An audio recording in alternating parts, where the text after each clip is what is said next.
Hey guys, tonight we explore mirrors. Imagine for a moment that you wake up tomorrow and there's no reflective surface anywhere in your home. Not in your bathroom, not in your bedroom, not even a mirror the size of your hand. Now imagine that's been true your entire life. You've never looked at your own face. You don't actually know what you look like, not with certainty.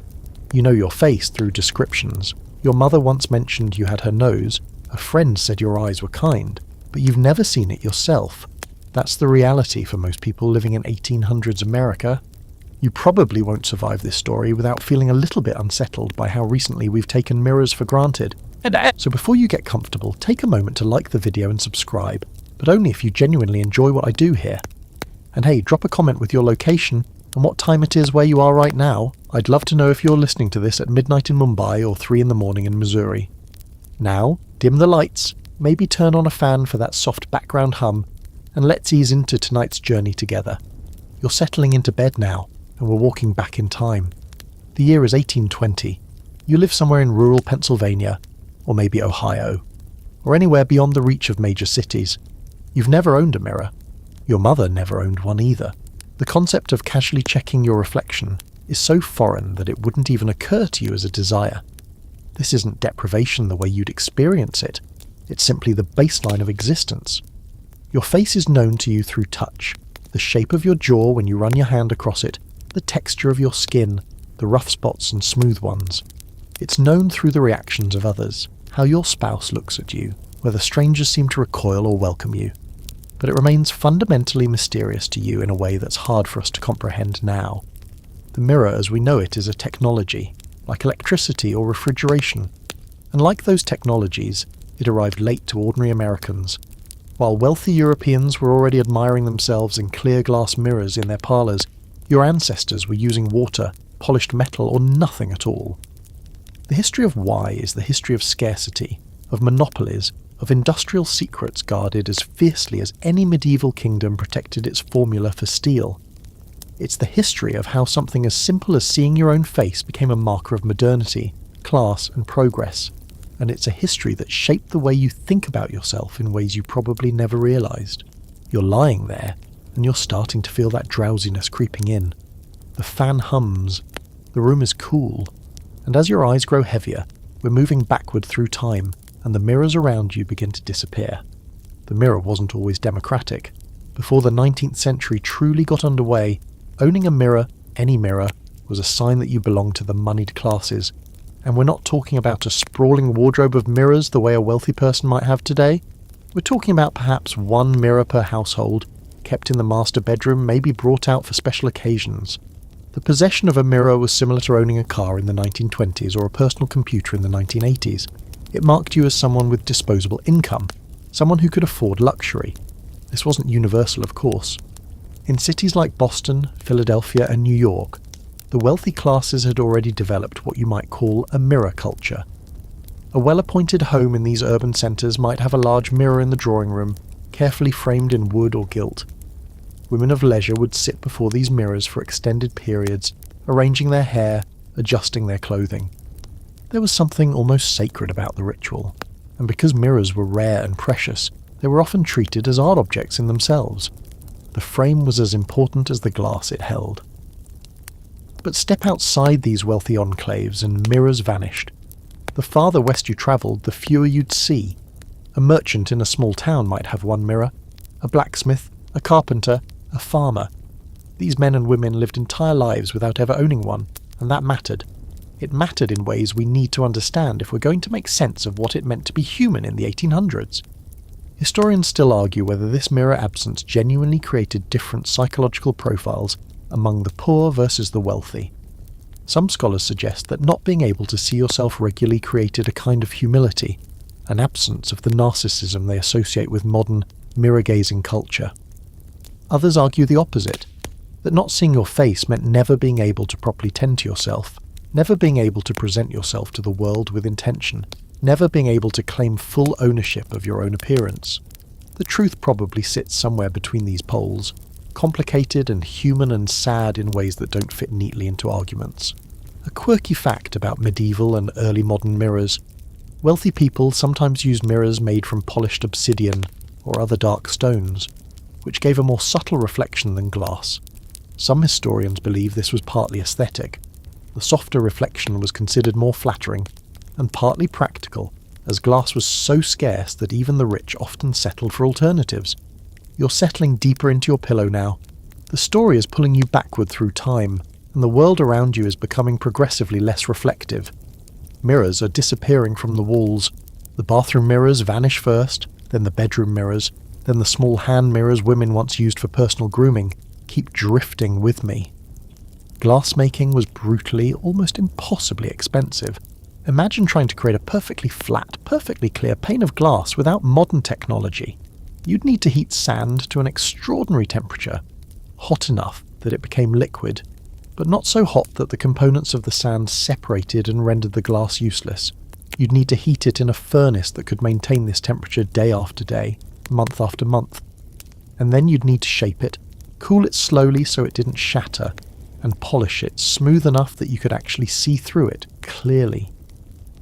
For centuries, this process was so difficult and dangerous that glassmaking remained a closely guarded secret, passed down through family workshops in a handful of cities. Venice dominated the trade for much of the medieval and Renaissance periods, and they didn't share their techniques. If you were a glassmaker in Venice, you were essentially part of an exclusive guild. Breaking the guild's rules or attempting to leave Venice with its secrets could result in assassination. This wasn't hyperbole. The Venetian Republic took its glass monopoly seriously. The problem went deeper than just the difficulty of manufacture. Even once glass had been invented and the basic techniques were established, making it clear was astonishingly hard. Early glass was full of impurities and bubbles. It was greenish or brownish, distorting any reflection. It took centuries of experimentation before anyone could reliably produce glass clear enough to serve as a mirror. And even then, you needed metal backing, usually a mixture of mercury and other metals, to create the reflective surface. This backing was toxic, expensive, and prone to degradation.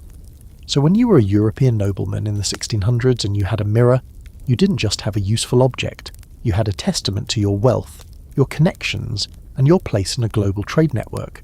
A large mirror might cost as much as a piece of land. It might be passed down through generations as part of a family's most precious possessions. Here's a quirky detail. Some historians believe that the scarcity of mirrors in medieval Europe actually contributed to a different relationship with portraiture. Because people couldn't see themselves in mirrors, they relied on paintings to know what they looked like. There was an entire tradition of portrait painting among the wealthy, partly because mirrors didn't exist or were too expensive. You'd commission an artist to paint your face, and that painting would become your primary record of your own appearance. In America, this dynamic persisted even longer. A woman might go her entire life without seeing her own face clearly, but if she was wealthy enough, she might have commissioned a portrait. The portrait would hang on her wall, her children would look at it, but she herself might see it only occasionally, and it would still be someone else's interpretation of her face, not her own direct observation. There's something almost tragic about that, having a record of your appearance without having witnessed it yourself. You're moving deeper into sleep now, your breathing slowing, the darkness around you feels almost complete, and you're starting to lose track of time. That's okay, just keep following the voice. Europe's mirror monopoly lasted for centuries, and its effects rippled across the Atlantic into the American colonies and the new nation. When the first English settlers arrived in Virginia and Massachusetts, the mirrors they brought with them were treasured items carefully wrapped and transported like precious cargo. These mirrors had come from Europe, either directly from Venice or from other European centres where glassmaking had eventually spread, and they were expensive. A settler family might have one small mirror, and it would live in the most secure room of the house, handled with care usually reserved for weapons or documents. The colonial period saw very slow change in mirror availability. Some of the wealthier colonial families, merchants, plantation owners, successful lawyers, could afford imported mirrors. But for the vast majority of colonists, mirrors simply didn't exist in their homes. A woman wanting to check her appearance might use a pail of water or a polished metal surface if she was lucky. But this was an imperfect mirror at best, showing you a wavering, distorted image that barely resembled reality. Even after American independence, even as the nation began to industrialize and develop its own manufacturing base, mirror production remained limited. Britain was the dominant glass manufacturer of the 19th century, but they protected their techniques just as jealously as Venice had done centuries before. When American entrepreneurs tried to establish glassworks, they often had to hire away British workers who knew the secrets, and they had to do it carefully, because Britain had laws against exporting skilled workers who might reveal manufacturing techniques to competitors. A fascinating historical wrinkle: some of the first American glassworks, particularly in the Northeast, actually got their start in the late 1700s, not by stealing British secrets, but by experimenting independently. These early American glassmakers had to reinvent the wheel essentially, and the results were often poor quality: greenish, bubbly glass that served some purposes but not mirrors. It took decades of trial and error before American manufacturers could produce glass clear enough for mirrors. The monopoly was cultural as well as technical. In Europe, there had developed a kind of mirror culture among the upper classes, an understanding that mirrors were beautiful, desirable, status-marking objects. This culture transferred to America's wealthy elite. Mirrors became a sign of refinement, of being connected to European sophistication, and because they were rare, they were jealously guarded. A woman who owned a good mirror might be envied. A family with multiple mirrors was unmistakably wealthy. This created a strange situation in early America. You could be a successful businessman, a respected member of your community, and still never own a mirror. The poverty wasn't always absolute, it was relative. You might own a pocket watch, a fine coat, even a carriage, but a mirror? That remained a luxury, a marker of a certain kind of wealth. And this meant that the experience of seeing your own face was distributed unequally across America's society. It wasn't simply about wealth, it was about which kind of wealth, which networks, which connections you had. Your mind is getting softer now, the details of your surroundings fading. You're drifting further back, imagining colonial America, and there are no mirrors on the walls of the homes you pass. The Industrial Revolution promised democracy. This is the central promise of industrialization, and it appears over and over in the histories and the stories of the 1700s and 1800s. Mechanization will make things cheaper. Cheaper things will become accessible to ordinary people. Ordinary people will gain access to luxuries once reserved for the elite. And in many cases, this promise was kept. Factory-made cloth was cheaper than hand-woven cloth. Mass-produced nails were cheaper than hand-forged nails. Printed books were cheaper than hand-copied manuscripts. The logic was sound, and in many domains it actually worked. And it did work, eventually, for mirrors. But eventually is the key word here. The process that began in the late 1700s didn't reach full democratization until well into the 1900s. And in the decades between, roughly the 1820s through the 1880s, there was a peculiar situation where mirrors were becoming more available, but not for everyone yet. America was in this strange in-between state. The technology that eventually made mirrors affordable was the silvering process.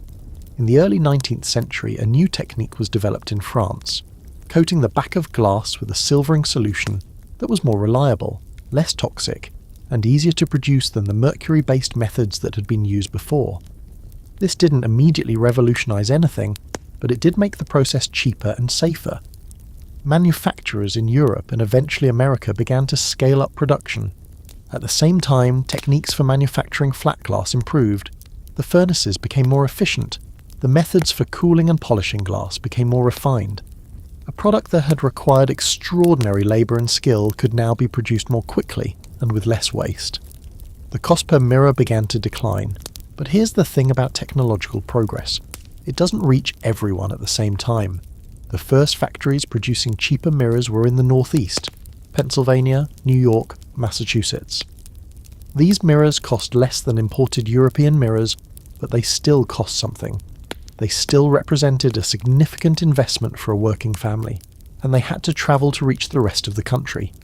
Distribution was slow, transportation was expensive. By the time a mirror could reach a merchant in Ohio or Kentucky, it had already been marked up several times. A quirky detail that historians often overlook: some of the earliest American mirror manufacturers actually advertised their products as being good enough for wealthy customers, even though they were cheaper than European imports. The pitch was essentially, you get the European quality at American prices. This suggests that there was some embarrassment about domestic manufacturing, some sense that American-made mirrors were inherently inferior. This inferiority complex persisted for decades. The Industrial Revolution did eventually deliver on its promise for mirrors, but the timeline was longer than it was for many other goods. You could buy mass-produced cotton clothing in America by 1830. You could buy factory-made tools by 1840.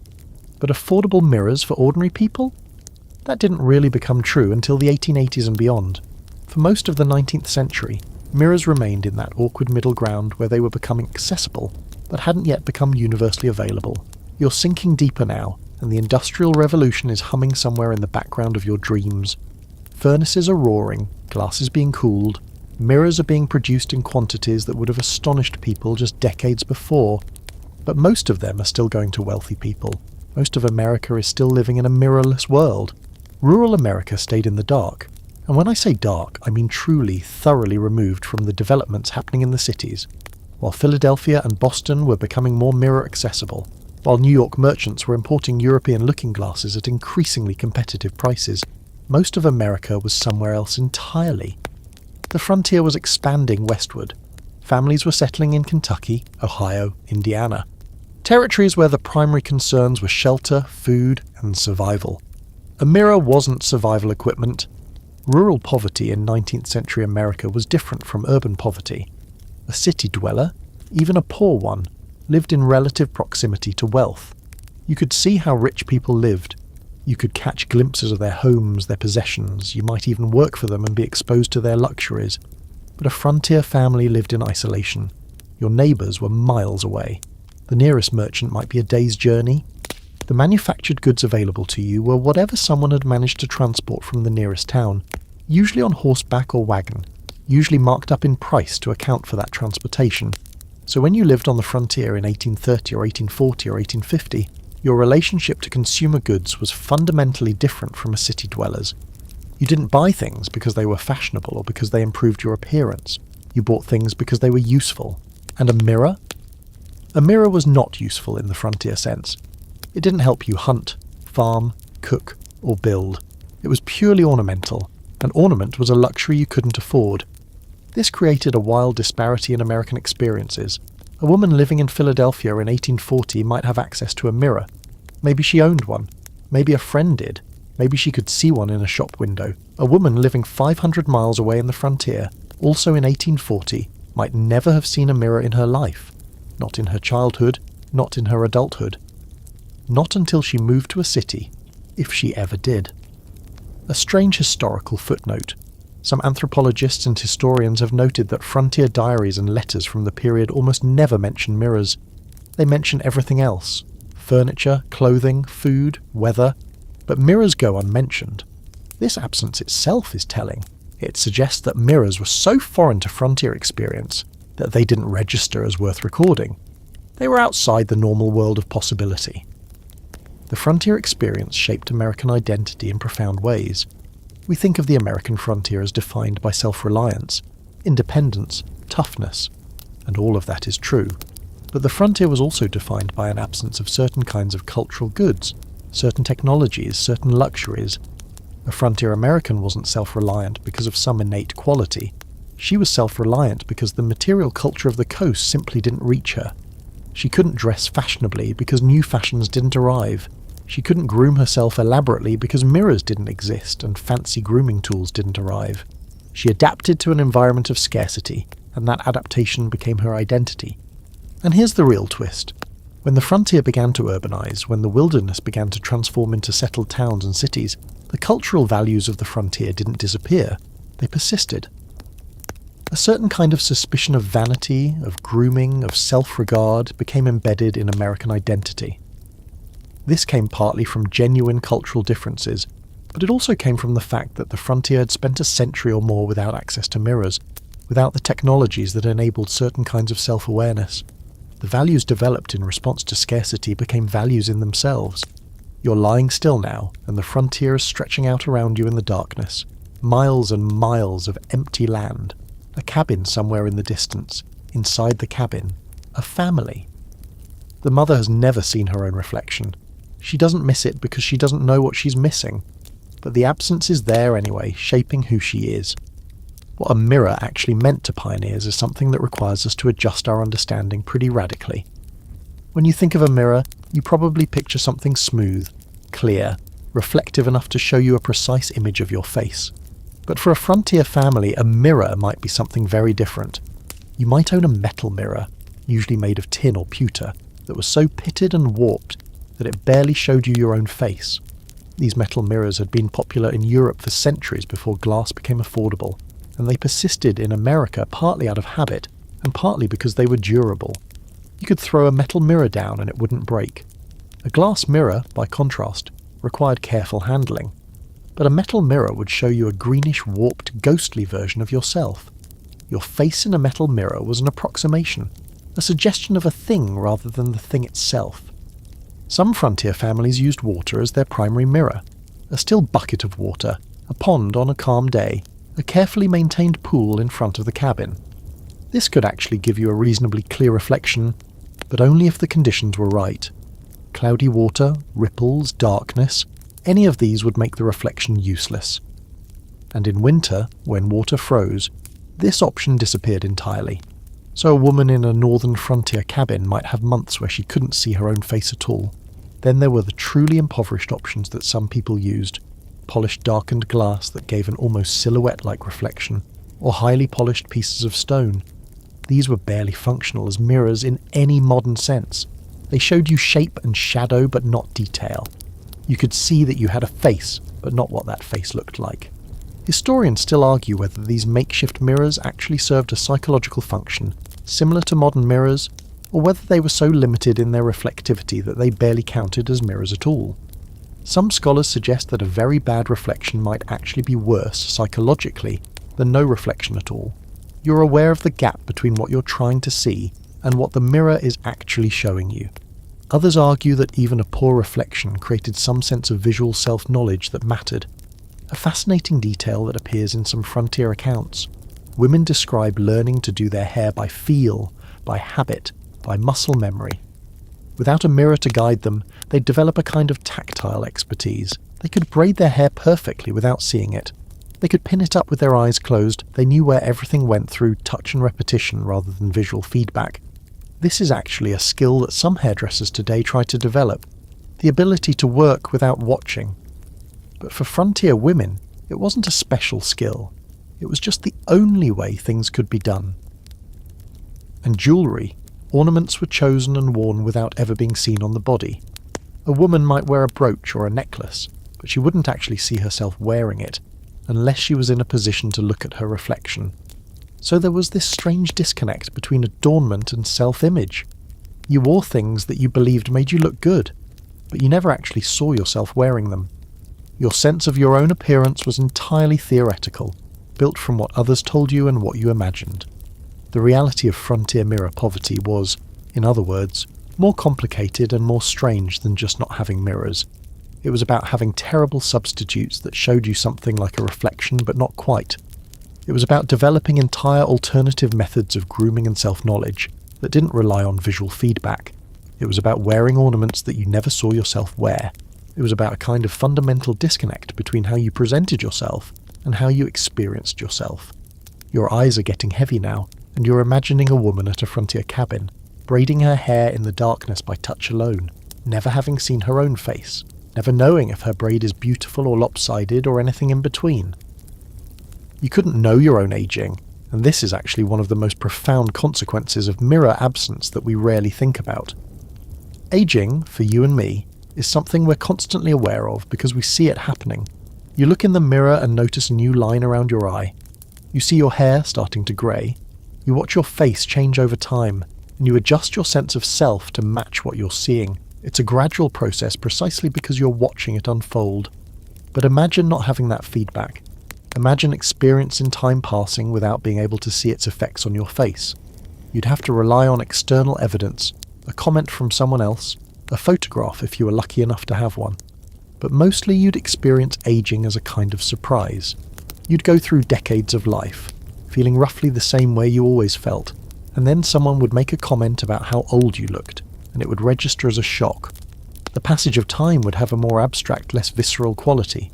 This created a strange temporal experience, In modern life, you're constantly being reminded of how old you are by virtue of watching your appearance change. You internalize aging gradually, but in the 1800s you might suddenly realize through a comment, through catching a glimpse of yourself in a window or a pond, that you looked much older than you felt. There was a disconnect between your internal sense of self and your external appearance that could feel jarring. For women especially, this mattered because aging was tied to social status in ways it wasn't for men. A young, beautiful woman had certain options, certain power, certain attention. An old woman had less of all those things. But if you couldn't see yourself aging, you might be blindsided by the social consequences of your changing appearance. You might continue to expect the same level of attention, only to be confused and hurt when it wasn't forthcoming. A quirky detail from some 19th century women's accounts. They describe feeling shocked when they finally saw a mirror after a period without one, only to discover that they looked significantly older than they felt. One account from a woman who had lived on the frontier for 15 years without regular mirror access describes seeing her reflection at age 40 and being startled to see an old woman looking back at her. She said she felt as if she were the same age as when she'd arrived, but the mirror told a completely different story. There's also the opposite phenomenon. Some accounts suggest that without seeing yourself age, you maintained a more youthful self-image longer. You continued to think of yourself as young because you weren't constantly being reminded visually that you were aging. This might sound positive, but it also meant that you weren't mentally preparing for old age. When the evidence finally came, through illness, through a photograph, through the reactions of others, it could feel like an ambush. Historians still argue whether the psychological consequences of mirror absence were genuinely significant, or whether people simply adjusted and didn't experience it as a loss. After all, if mirrors didn't exist, you couldn't miss them in the way we would if our mirrors disappeared tomorrow. But some psychological scholars suggest that the absence of visual self-knowledge must have had effects on self-awareness and self-conception that went deeper than people at the time could articulate. You can't articulate the loss of something you never experienced. The aging question gets even more interesting. When you consider that as mirrors became more available, people started to become more acutely aware of aging, more concerned with it, more likely to try to hide it or fight against it. This coincides with the rise of cosmetics industries, age-concealing fashion, hair dyes, all of these things that became popular in the late 1800s and early 1900s. Was this rise driven by new technologies and new industries creating demand? Or did it emerge because for the first time, people could actually see themselves aging, and they didn't like it?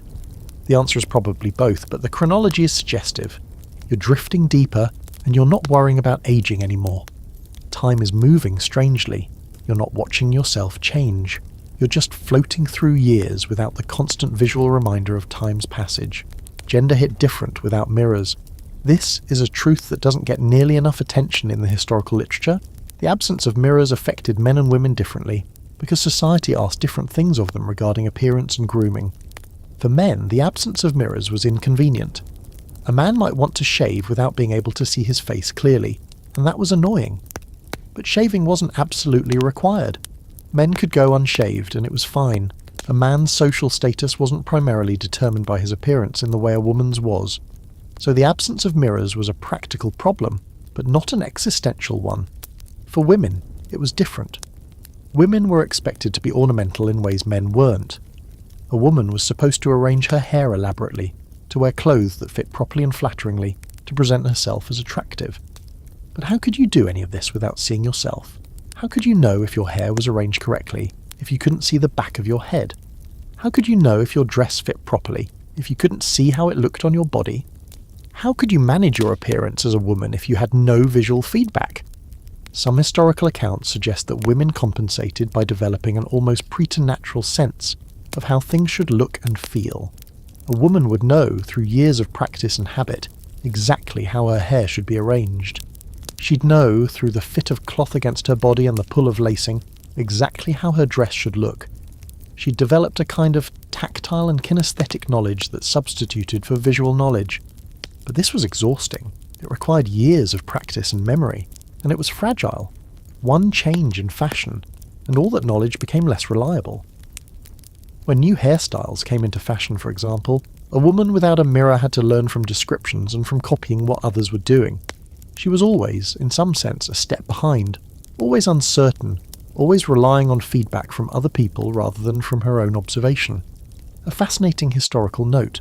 Some wealthy women in the 1700s and early 1800s, who did have access to mirrors, employed servants to help them dress and groom. These servants, who often didn't have mirror access themselves, would be responsible for arranging their mistress's hair, adjusting her clothing, and ensuring she looked presentable. So you had this strange situation where one woman was using another woman's eyes to see herself. The servant became an extension of the mistress's visual perception. There's also evidence that women without mirrors developed strategies for maintaining appearance that centered on repetition and routine rather than variation. You'd develop one good hairstyle and stick with it for years. You'd wear the same basic clothes in the same basic way. You'd reduce the variables because you couldn't visually monitor them. This might explain some of the seeming lack of variation in women's appearance in frontier photographs. Not because women didn't care about how they looked, but because without mirrors to guide them, they naturally gravitated towards stable, reliable styles that they'd mastered through repetition. Historians still argue whether the absence of mirrors actually impacted women's sense of self-esteem and self-worth. Some scholars suggest it must have, that women who couldn't see themselves would have less developed self-image and more insecurity. Others argue that this imposes modern assumptions onto historical women who simply had different ways of relating to their bodies and appearances. The truth is probably more nuanced than either position allows. The gender dimension becomes even clearer when you look at how quickly women embraced mirrors once they became available. Women were disproportionately responsible for purchasing mirrors when they became affordable. Women's magazines in the late 1800s promoted mirrors as essential household items. Women, it seems, had been waiting for this technology. They'd been working around its absence, but they hadn't stopped wanting it. You're settling into sleep now, and you're thinking about the strange paradox of being a woman in the 1800s. You were supposed to be beautiful, to be ornamental, to present yourself carefully, but you couldn't actually see yourself. You had to imagine your own beauty through the reactions of others, through the feedback of mirrors that didn't exist. Vanity and shame were abstract concepts in a mirrorless world. We think of vanity as a timeless sin, the temptation to admire yourself, to be preoccupied with your appearance, to care too much about how you look. But vanity, in a real sense, requires mirrors. It requires the ability to see yourself and admire what you see. Without mirrors, vanity becomes theoretical. A person without a mirror can't really be vain in the way we understand it. They can't spend hours admiring their reflection.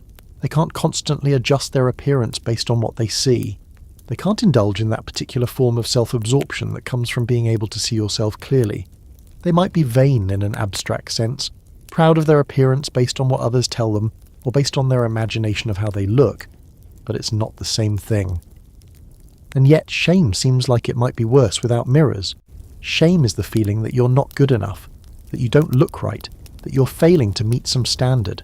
And a lot of modern shame is visually mediated. You look in the mirror and see something you don't like and you feel shame. But without mirrors, shame becomes something different. You might feel shame based on the reactions of others, based on comments made about your appearance, based on your imagination of what you look like. But you can't directly see the source of your shame. You can't point to the specific thing that's wrong. This creates an interesting psychological situation. On one hand, you might feel less acute shame because you can't directly see what you're supposedly ashamed of. On the other hand, you might feel more diffuse shame because you don't know exactly what you look like, and your imagination might conjure up a worse version of reality than actually exists. A quirky observation from some historical accounts. People without mirrors sometimes developed intense anxiety about their appearance, precisely because they couldn't control the narrative. A woman might hear someone comment that she looked tired, and without a mirror she'd have no way to verify this or refute it. She'd have to take the comment at face value and live with the uncertainty. It's similar to the modern experience of not being able to take a photo and see what it looks like. You're left with uncertainty and anxiety. Historians still debate whether the absence of mirrors actually resulted in less vanity overall in pre-mirror America. Some scholars suggest that mirrorless societies were naturally less vain, less focused on appearance. Others argue that vanity simply took different forms. People were perhaps equally concerned with appearance, but channeled that concern through different mechanisms, through competition for attention, through elaborate clothing and accessories, through the reactions of others. Vanity didn't disappear. It just became less visually mediated. There's also the interesting question of shame and modesty. Modesty, in a way, is easier without mirrors. You don't see your own body, so you don't develop certain kinds of self-consciousness about it. But modesty can also become more rigid without mirrors, because it's based entirely on rules and social norms rather than on visual reality. You follow strict rules about dress and behaviour, not because you can see the consequences of violating them, but because you've been told that's what's required. The relationship between vanity, shame, and self-knowledge is more complicated than it first appears. Modern psychology has documented that people with depression often struggle to look in mirrors because mirrors force them to confront their negative self-image. People with eating disorders often avoid mirrors because they can't look at their bodies without distress. In this sense, the absence of mirrors might seem preferable. And yet, the research also shows that people develop healthier relationships with their bodies when they can see themselves with some regularity and acceptance. The mirror isn't purely a tool of vanity and shame, it's also a tool of self-knowledge and potentially self-acceptance. A woman in the 19th century lying in bed before sleep might not have known what she looked like. She might have carried an image of herself based on what others told her, based on the flattery or cruelty of those around her. That image might have been inaccurate, it might have been too negative or too positive, but it was hers in a way that our self-images often aren't. It wasn't constantly being corrected and updated by the mirror's unflinching reflection. You're lying still and you're not thinking about mirrors anymore. You're not looking at yourself. You're not judging what you see. The concept of vanity is growing distant, like something from another world, another time. Doctors couldn't examine patients properly without mirrors, and this is one of the practical consequences of mirror absence that actually affected people's health. A lot of medical examination relies on visual inspection. To examine a patient's throat, a doctor needs to be able to see inside the mouth. To look at the eyes, the ears, the skin, all of these require the ability to see clearly. And while doctors developed various techniques to examine patients without elaborate equipment, mirrors would have made many of these examinations easier and more effective. In the early 19th century, medical practice was still somewhat primitive by modern standards. Doctors did physical examinations, but the tools available to them were limited. A stethoscope had been invented to listen to internal sounds, but most diagnosis still relied on looking and touching. Without mirrors, certain kinds of examination became guesswork. Consider examining the throat. A patient says they have a sore throat. A doctor, without a mirror, might be able to look into the mouth and see something of what's inside, but the view is limited. The back of the throat is hard to see without special equipment. With a mirror, a doctor could reflect light back into the throat and see more clearly. But mirrors, as we've established, were expensive and not universally available to doctors, especially doctors practicing in rural areas. The same logic applied to examining other body parts. Looking for signs of disease on the skin, rashes, lesions, discoloration, is much easier with good lighting and magnification. Examining the eyes and ears requires being able to see inside. Modern otoscopes and ophthalmoscopes rely on mirrors and prisms to provide light and magnification. Without these tools, doctors were working with limited visual information. A fascinating historical detail.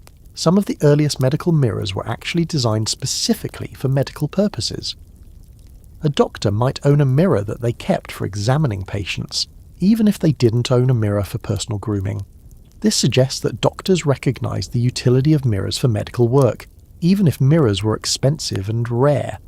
But these medical mirrors were still specialized tools, not something every doctor could access. There's also evidence that the development of certain medical instruments, the stethoscope for instance, was partly motivated by the need to work around the limitations of visual examination. If you can't see everything clearly, you have to develop alternative ways to detect disease. The stethoscope let doctors listen to sounds inside the body, providing information that they couldn't get from looking. In a sense, the absence of good visual tools drove innovation in alternative diagnostic methods. Historians still argue about the overall impact of mirror absence on medical outcomes. It's hard to quantify exactly how many misdiagnoses or poor treatments resulted from doctors not being able to examine patients thoroughly. But it's reasonable to assume that the lack of good visual tools must have affected medical practice in ways that harmed patients. Infectious diseases, in particular, often have visible signs that a doctor could recognize if they could see clearly. What's interesting is that the improvement in medical mirrors followed the same trajectory as the improvement in personal mirrors. As glass manufacturing improved and mirrors became cheaper, doctors got access to better mirrors, which improved their ability to examine patients. Some of the medical innovations of the late 19th century were partly enabled by the availability of better mirrors and better lighting technology. There's also a broader point here about technology and health. We often think of medical technology as being separate from consumer technology, but in reality, the same developments that made mirrors cheap and available for regular people also made them available for medical use. The democratization of mirrors in American homes went hand in hand with improving medical practice. As mirrors became common, doctors could incorporate them into their examination procedures. As mirrors became common, people became more visually self-aware, and they could notice when something seemed wrong with their own bodies and seek medical attention sooner. You're drifting deeper, and you're imagining a doctor in a frontier town squinting into a patient's throat, trying to see by the limited light of a window or a candle, unable to provide the detailed examination that a mirror might have allowed. Photography arrived and changed everything slowly. The year is 1839. The daguerreotype process is introduced to the world. For the first time, a camera can capture a detailed, permanent image of a person's face. This is revolutionary, but it's also expensive and it's slow, and it requires sitting very still for several seconds while the light exposes the metal plate. It's not like taking a selfie on your phone. It's an ordeal. But here's what matters for our story.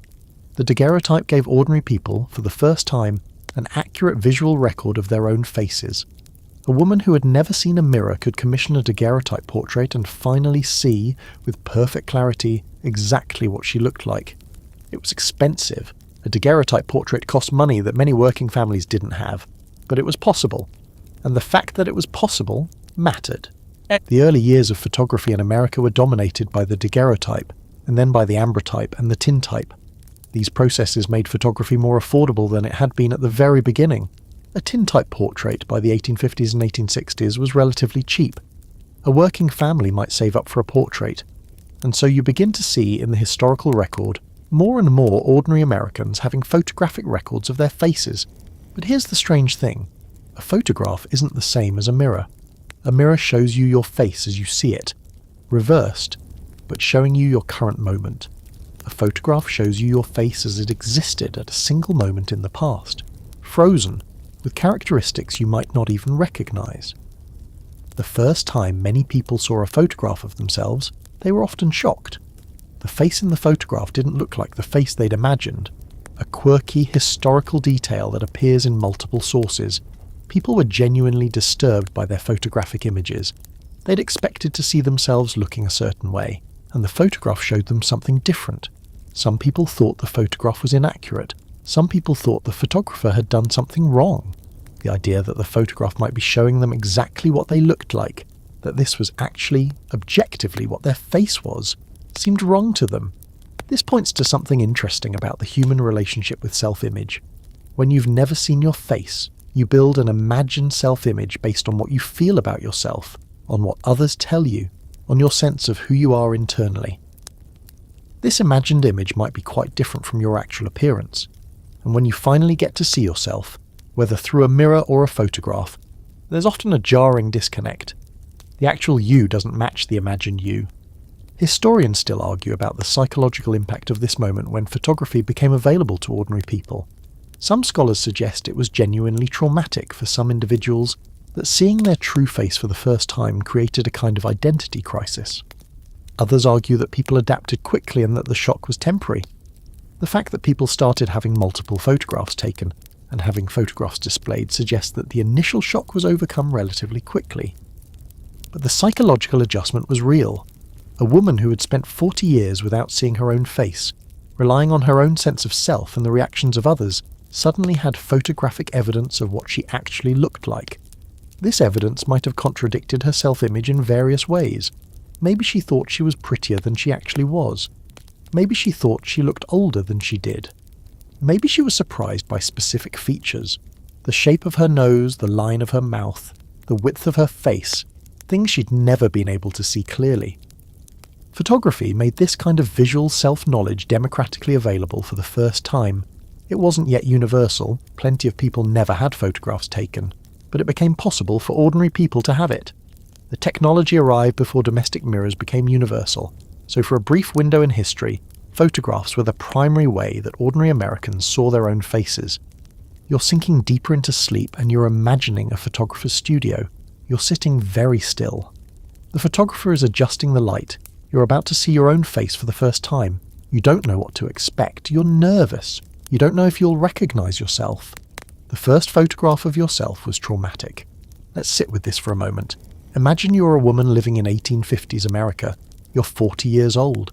In 40 years, you've never seen your own face clearly. You know your face through touch. You know it through the reactions of others. You have an imagined sense of what you look like. And then you have the opportunity, maybe for a special occasion, maybe because a travelling photographer has come to your town, maybe because you've saved up money to have a photograph taken. The process itself is formal and stilted. You have to sit very still. You have to maintain an expression. You can't move for several seconds or the image will be blurred. The photographer arranges the light carefully. You're very aware that this is a solemn undertaking, that this photograph will be a permanent record. And then, after the exposure, you wait. There's a development process. You wait to see the result. When you finally see the photograph, the experience is shock. The face looking back at you is not the face you've been imagining. It might be rounder than you expected. The skin might be more lined. The expression might be harsher. Or conversely, you might look younger than you felt. You might look sad when you felt content. The disconnect between your internal sense of self and the external reality captured in the photograph is profound. Some accounts from this period explicitly document this disorientation. A woman named Mary Chestnut, a diarist from the American South, wrote about being shocked when she saw a photograph of herself. She described the photograph as showing her looking sad and tired, when she didn't think of herself as either. She seems genuinely disturbed by the disconnect between how she felt and how she appeared. There's also evidence that many people didn't like their first photographs. They thought the photographer had done something wrong, or that the process didn't capture them accurately. Some people refused to accept the photograph. Some people paid for multiple attempts, hoping that one of them would show the true them, meaning the version of themselves that matched their self-image. A fascinating quirk of early photography. Many people tried to control how they looked in photographs by assuming what they thought was an attractive expression or posture. But because they'd never seen their own faces, their sense of what would look good in a photograph was often wrong. Someone might think that pursing their lips made them look serious and attractive, when it actually made them look uncomfortable. Someone might think that a certain posture was flattering when it wasn't. The disconnect between intention and reality was real. Historians still argue about whether the experience of first seeing yourself in a photograph actually changed how you understood yourself, or whether it was just a momentary shock that you moved past quickly. But there's evidence that it mattered. Some people's behaviour seemed to change after seeing their photographs. A woman who saw herself looking older than she felt might become more concerned with appearance, more interested in trying to look younger. A woman who saw herself looking sad might become more conscious of her expression, more aware that her internal feeling wasn't being reflected in her external appearance. The photograph did something that the mirror eventually did, but did it in a more jarring way. It showed you your face as others see it, not as you imagine it. With a mirror you get used to the image gradually. You see yourself every day, and you adjust your self-image to match what you see. But a photograph can hit you all at once. One moment you don't know what you look like. The next moment you have a permanent objective record. The shock can be significant. And here's something important. For many people, the photograph was their first true mirror experience. Before mirrors became common in American homes, people might experience seeing themselves photographed. So the first moment of visual self-knowledge came through a camera, not through glass and silver. This is a specific historical situation that probably affected how people understood themselves and their appearance. The traumatic nature of the first photograph suggests something about human psychology. We're not naturally good judges of our own appearance. Our self-image is a construction, built from internal feeling and external feedback, but it's often quite divorced from reality. And when we get objective evidence that contradicts our self-image, it can be distressing. This disconnect between imagined self and actual self is something we all probably experience to some degree. But for 19th century people who went decades without seeing their faces, it was probably more pronounced. You're drifting deeper into sleep, and you're thinking about the uncertainty of self-image, the gap between who you think you are and who you actually appear to be. The photograph is getting blurry. You can barely see the face in it anymore. Class divisions showed in mirror ownership, and this is a crucial piece of the puzzle we're solving. Mirrors weren't randomly distributed through American society. They followed patterns of wealth and class. A wealthy family in Philadelphia or Boston might have multiple mirrors. A middle-class family in a smaller city might have one. A working-class family might have a small hand mirror. A poor family, whether in a city or on the frontier, might have nothing at all. And these class divisions weren't just about having mirrors or not. They were about the quality of mirrors, the size, the clarity. A wealthy family might have a large wall mirror with an ornate frame, a hand mirror with a decorative handle, perhaps mirrors in multiple rooms. A middle-class family might have a modest wall mirror, adequate for personal grooming. A working-class family might have a small, poor-quality mirror, barely adequate for shaving. A poor family would make do with water, polished metal, or nothing. This created a stark class hierarchy of self-knowledge. A wealthy woman could spend time looking at herself, admiring her appearance, adjusting her dress and hair based on what she saw. A middle-class woman could do some of this, but with less access and less elaboration. A working-class woman could manage basic grooming, but with limited ability to perfect her appearance.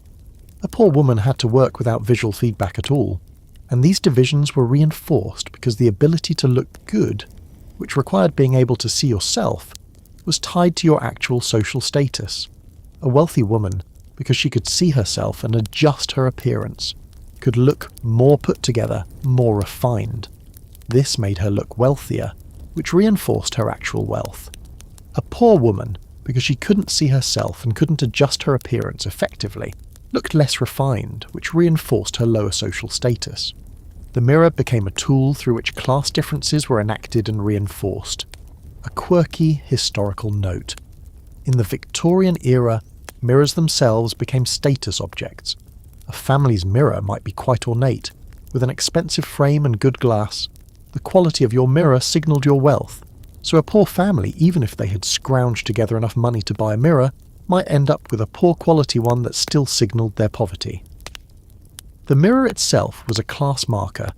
There's also the question of privacy. A wealthy family could have a mirror in a private bedroom. A middle-class family might have a mirror in the bedroom or a shared space. A poor family living in tight quarters might not have anywhere private to look at themselves. Self-examination became a class-dependent activity. The poor didn't just lack mirrors, they lacked the privacy to use them even if they had them. Historians still argue about the psychological consequences of these class divisions in mirror access. Did poor people internalize their lack of access to mirrors?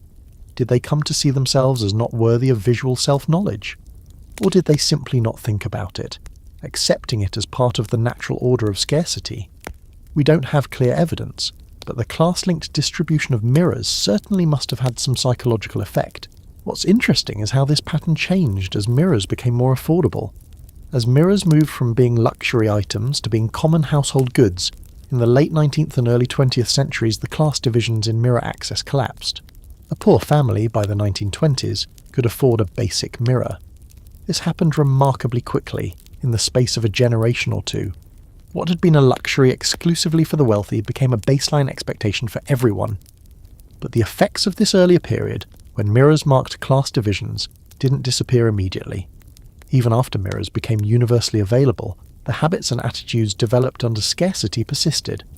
A cultural sense that attention to appearance was somehow frivolous or wasteful lingered.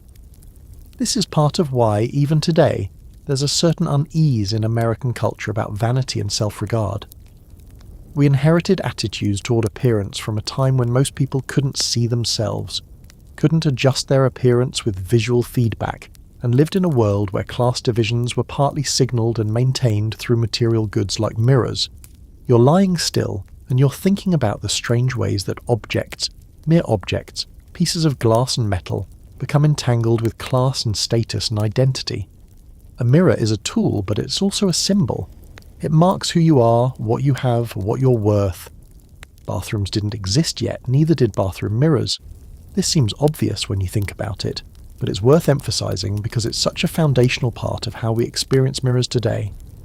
Your morning routine involves looking in a mirror in your bathroom while you brush your teeth, splash water on your face, use the toilet. This entire ritual assumes that there's a mirror in the bathroom, that there's a bathroom at all. But most 19th century Americans didn't have bathrooms. Indoor plumbing was a luxury that didn't become common until the late 1800s. Before that, bathing happened in tubs that had to be filled with water heated on a stove.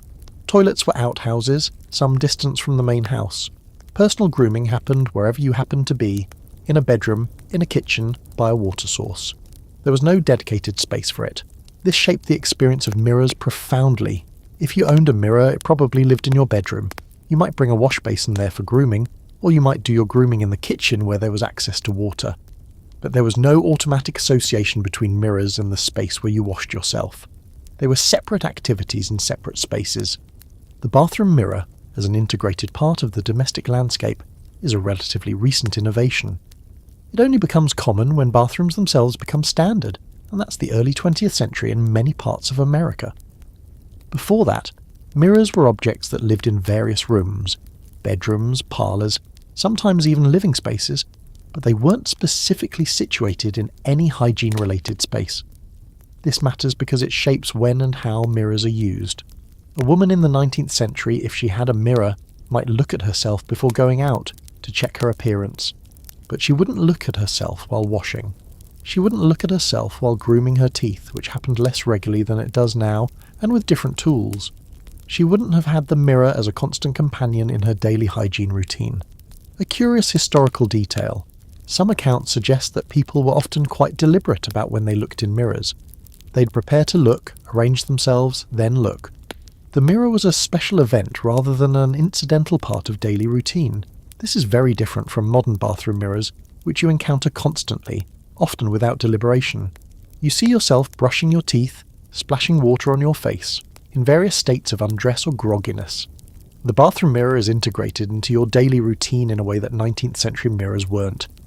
The absence of bathroom mirrors also meant that grooming was less systematic. Without a dedicated space and a dedicated mirror, personal hygiene and grooming weren't formalised into a routine. People washed when they felt they needed to, adjusted their appearance as necessary. But it wasn't the structured daily routine that modern bathroom use represents. This probably meant that grooming was more sporadic. People had baths less frequently. Hair washing happened at intervals rather than on a regular schedule. Teeth cleaning was less frequent and less systematic. Historians still argue about whether the absence of bathroom mirrors affected hygiene practices and public health. Certainly, more frequent grooming is generally associated with better health outcomes. But we also have to account for the fact that people had different concepts of cleanliness and different disease vectors than we do. A person in the 19th century, washing once a month in a bath heated on a stove, was following normal practice for their time. The absence of a bathroom mirror didn't make them dirtier than their peers. It was just how everyone lived. What's interesting is the transition period, when plumbing became available and bathrooms started being installed in homes. This is when the bathroom mirror becomes standard, and it's also when grooming routines change. The integration of the mirror into the bathroom space creates a new kind of everyday relationship with mirrors. Looking at yourself becomes part of the regular rhythm of daily life. This transition also coincides with other changes in American culture: the rise of advertising, the growth of cosmetics industries, the increasing emphasis on appearance and beauty standards. Was this caused by the availability of bathroom mirrors? Or would it have happened anyway? Probably some of both. The mirror didn't create the desire to look good, but it did make looking good something you could do more easily and more regularly. You're drifting, and you're imagining the rituals of morning and evening. You're not in a modern bathroom, there's no mirror. Water is being heated on a stove. The space is different. The routine is different. Women's fashion adapted to not seeing themselves. This is one of the most interesting consequences of mirror absence. The garments and styles that evolved did so in a world where women couldn't actually see themselves wearing them. Fashion, as a visual discipline, was essentially being designed blind. Consider the development of the corset, that garment that shaped the female body into an idealized silhouette. A corset does something. It cinches the waist, lifts the breasts, creates an hourglass figure. But the primary experience of wearing a corset is tactile and kinesthetic, not visual. You feel the pressure of the stays, you feel yourself held in a certain shape, but you don't see it unless you look in a mirror. Most women wearing corsets didn't have that mirror, so their experience of the garment was entirely about how it felt, not how it looked. This probably meant that corset design was influenced by how they felt to wear as much as how they looked. A woman would choose a corset based on how comfortable it was, how well it supported her, how it felt against her body. The visual appeal was secondary, or was based on reports from others or on imagination rather than direct experience. The same logic applied to other garments. A dress was chosen based on how it fit, how it felt, but the visual appearance was something you had to trust other people to tell you about. A woman might own a dress that she believed looked good, that she'd been told looked good, that she imagined looked good, but she would never actually see herself wearing it. She was trusting her own tactile sense and the feedback of others. A fascinating historical detail, some of the elaborate fashion of the 19th century seems almost unnecessary from a visual standpoint. Embroidery, beading, elaborate trims, these are all things that would be most visible and most appreciated if you could actually see yourself. Yet they were common in an era when most women couldn't see themselves. This suggests that the visual appeal of clothing wasn't the primary driving force behind fashion. Perhaps it was the tactile qualities, the sense of wearing something elaborate and special that mattered most. There's also the development of the silhouette as a fashion concept. The S-bend of the Edwardian era, the flapper shape of the 1920s, these are visual concepts, ways of describing how a body should look when clothed. But they developed in an era when many women couldn't see how they looked. Women were dressing to fit these visual ideals without being able to visually confirm that they'd achieved them. They were relying on descriptions, on fashion magazines, on the feedback of others. Fashion magazines themselves became important during this period. Starting in the mid-19th century, magazines like Godey's Lady's Book provided illustrations of fashionable clothing. Women who couldn't see themselves could at least see images of other women in fashionable dress and try to copy the styles. But this is mediated vision. You're seeing someone else's body in the fashion, not your own. Historians still argue about whether fashion in the 19th century was more or less about personal adornment and expression than modern fashion. Some scholars suggest that without being able to see yourself, fashion was more about conforming to standards, about following what magazines and society prescribed. Others argue that women were equally creative with fashion, just working within different constraints. The constraints might have driven different innovations. What's clear is that the relationship between the body, the garment, and the mirror changed as mirrors became more available. Once women could see themselves, fashion could be more immediately responsive to how things actually looked, rather than to prescribed ideals. This probably accelerated fashion change and made fashion more individualized. Before mirrors, fashion was more standardized because you had to rely on external standards. After mirrors, fashion could be more personalized because you could see how something looked on your specific body. The development of ready-made clothing, which coincided with the increasing availability of mirrors, might also be connected. Once women could see themselves, they could make more individual decisions about what fit them well, what flattered them. This made ready-made sizing more practical. Before mirrors, women might have had to rely more on custom tailoring, because they couldn't see whether something was flattering until it was made. You're lying in darkness, and you're imagining a woman running her hands over the embroidery on her dress, never seeing it, feeling the texture of it, imagining how beautiful it must look. Public spaces had zero mirrors. Imagine walking into a shop, a schoolhouse, a church, a government building, any public space in 19th century America. There would be no mirrors anywhere. Not in a hallway, not in a corner, not for any purpose. This seems strange to us because modern public spaces often have mirrors. Bathrooms have mirrors. Some shops have mirrors. The idea of a mirror in public space doesn't seem unusual to us. But in the 19th century, public spaces were mirror-free zones. This reinforced the private nature of self-examination. You only looked at yourself at home, in private. You went out in the world, and you couldn't check your appearance, you couldn't adjust yourself, you couldn't have visual confirmation of how you looked. You simply had to trust that you looked the way you'd arranged yourself to look, and you couldn't verify it. This shaped a whole different relationship with appearance. If you couldn't check yourself in public, you had to be more careful before you left home. You had to make sure your hair was right, your clothing was right, your overall presentation was right before you stepped out the door. Because once you were out, you had no opportunity to make corrections. It also meant that social interactions happened without people being able to verify their appearance through mirrors. If you were at a gathering, at a market, at a church service, and you felt self-conscious about how you looked, you couldn't sneak a peek in a mirror to reassure yourself. You simply had to manage your anxiety without that feedback. This probably made public spaces feel more socially fraught. You were more aware of being looked at because you couldn't look at yourself. A quirky observation.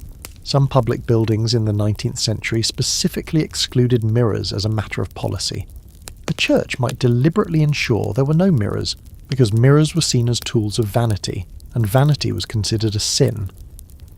The absence of mirrors in public spaces was sometimes intentional, moral, reflecting the idea that public spaces should not encourage people to focus on their appearance. There's also the practical matter of servants and workers. In wealthy households, servants would sometimes need to adjust their appearance, but they couldn't do this privately. A servant needed to look presentable, but if there were no mirrors in the service areas, she had to trust that she was presentable without being able to verify it.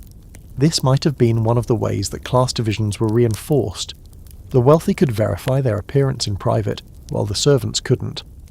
The absence of mirrors in public spaces also meant that grooming became something that happened entirely in the private sphere. In modern times, people groom constantly in public, checking their appearance in phone cameras, adjusting their hair in any reflective surface, reapplying makeup in public.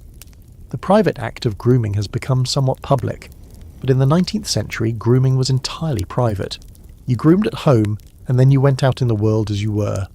Historians still argue whether the absence of mirrors in public spaces created a different kind of public culture, one where appearance mattered less because you couldn't see yourself, or one where appearance mattered more because you couldn't control it. Probably both things were true simultaneously. Because you couldn't see yourself, you were less able to manage your appearance, which might have meant appearance mattered less. But because you were aware that others could see you and you couldn't verify how you looked, you were probably more anxious about appearance. What's interesting is that as mirrors became common and eventually ubiquitous, the distinction between public and private spaces began to erode. Public bathrooms started having mirrors. Stores started having mirrors. The distinction between the private world where you could look at yourself and the public world where you couldn't began to collapse. By the 20th century, the assumption had flipped. You could see yourself almost everywhere, and the absence of mirrors in any space would feel unusual. This shift in the environment of mirrors probably contributed to shifts in public behavior and social norms. If you can see yourself in public, you're more aware of your appearance at all times. You're more likely to adjust yourself constantly. You're more focused on how you look. The ubiquity of mirrors in modern public spaces has probably made us more appearance conscious than people in the 19th century could ever have been. You're sinking deeper into sleep, and you're imagining stepping out into the world without knowing exactly how you look. You're meeting people, and you can't verify your appearance. You're going about your day, and the mirror is a distant private thing you'll see only when you return home. The mirror industry exploded after 1880. This is the inflection point where everything changes. Before 1880, mirrors were still relatively rare and expensive. After 1880, they become common. It's not gradual, it's a rapid transition over maybe a decade or two. By 1900, mirrors are becoming standard in middle-class American homes. By 1920, they're nearly ubiquitous. This explosion was driven by several factors. Manufacturing technology improved dramatically. The techniques for coating glass with silver became more efficient and cheaper. Factory production ramped up, and competition increased as multiple manufacturers started producing mirrors, driving down prices. The result was that mirrors that had once cost the equivalent of several $100s in modern money became affordable at prices that a working family could manage. The timing is interesting because it coincides with other developments. The rise of advertising, the development of the cosmetics industry, the growth of consumer culture in general. But the causality is interesting to think about. Did cheaper mirrors drive the growth of these other industries? Or would they have happened anyway, and mirrors just happened to become cheap at the same time? Certainly advertising in the late 19th century starts to feature mirrors.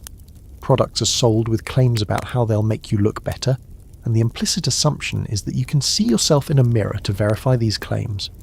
Cosmetics were sold with the idea that you could adjust your appearance by looking in a mirror. This wouldn't have worked as a marketing strategy in an era when most people didn't have mirrors, so the explosion of mirrors might have enabled the explosion of consumer industries focused on appearance and personal grooming. A fascinating historical detail. Some of the earliest mass-market mirrors were sold as novelty items, or as part of other products. You might buy a dresser, and it would come with a mirror attached. You might buy a hand mirror as a gift item. Mirrors were becoming common enough that they were starting to be integrated into other consumer goods.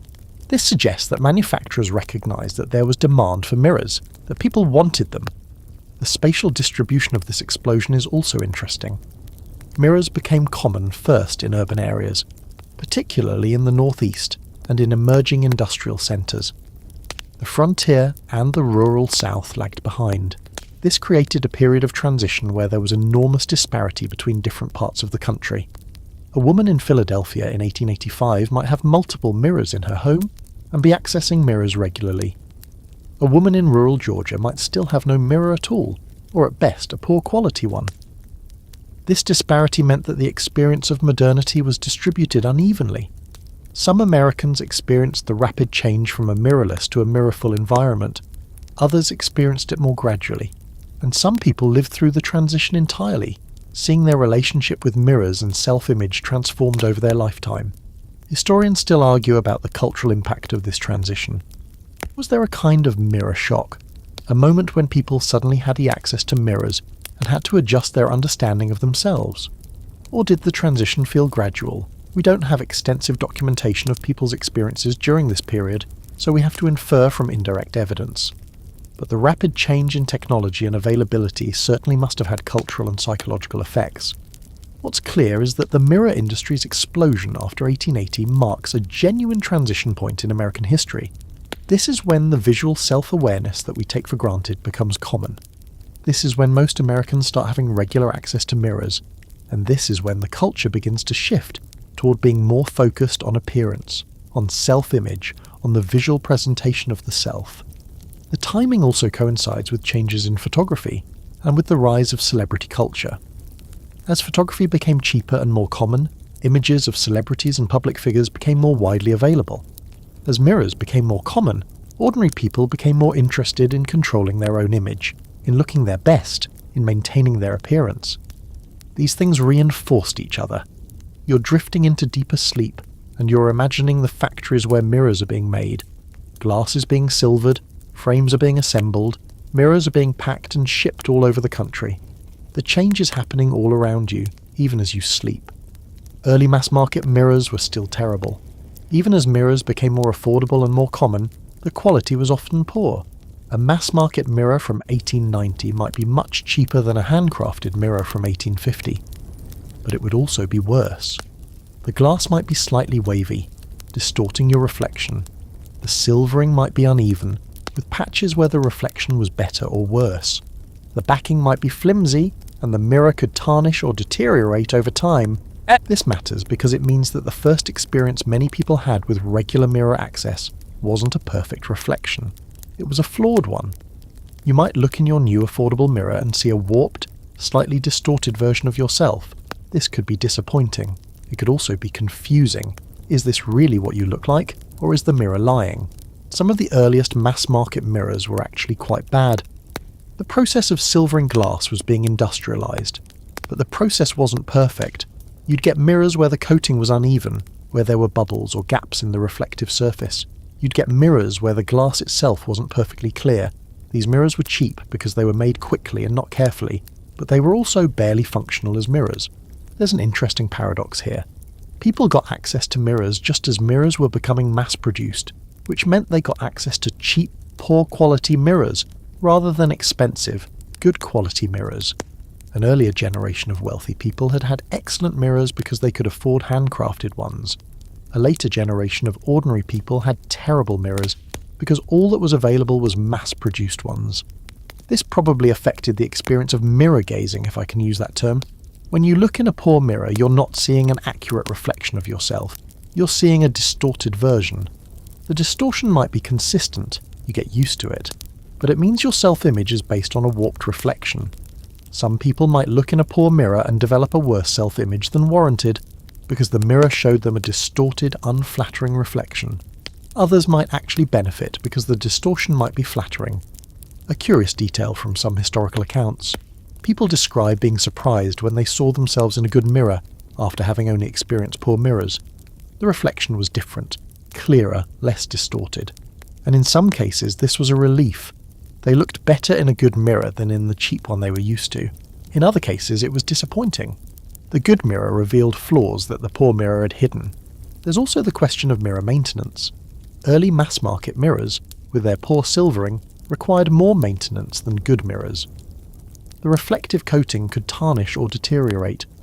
People had to learn how to care for mirrors, how to clean them without damaging the coating, how to store them to prevent tarnishing. Some people probably damaged their mirrors in the process of trying to care for them. The quality improvement in mirrors happened gradually over decades. By the early 20th century, mass production techniques had improved to the point where even cheap mirrors were pretty decent. The silvering process became more reliable. The glass became more consistently clear. A mirror from 1920 would be much better than one from 1890, even if they cost about the same. Historians still debate whether the poor quality of early mass-market mirrors affected people's self-image and self-perception.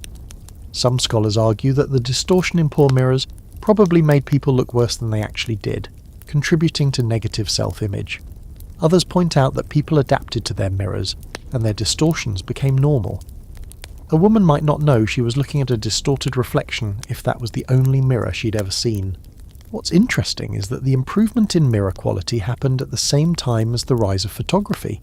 Photography, being based on optics and lenses, was actually showing people more accurate images of themselves than the mirrors they were looking at. So there was this strange situation where the cheapest way to see yourself accurately was through a photograph, if you could afford one, while the cheapest way to see yourself daily was through a terrible mirror. You're imagining a woman looking at her reflection in a warped mirror, seeing herself distorted, not knowing whether what she's seeing is accurate or whether the mirror is lying to her. The reflection ripples slightly as the mirror moves. Your self-image was shaped by paintings and descriptions. For most people, through most of history, this was how it worked. You didn't see your own face. You commissioned a portrait if you were wealthy enough, and that portrait became your primary visual record of yourself. Or you relied on descriptions. People told you what you looked like, and you incorporated those descriptions into your sense of self.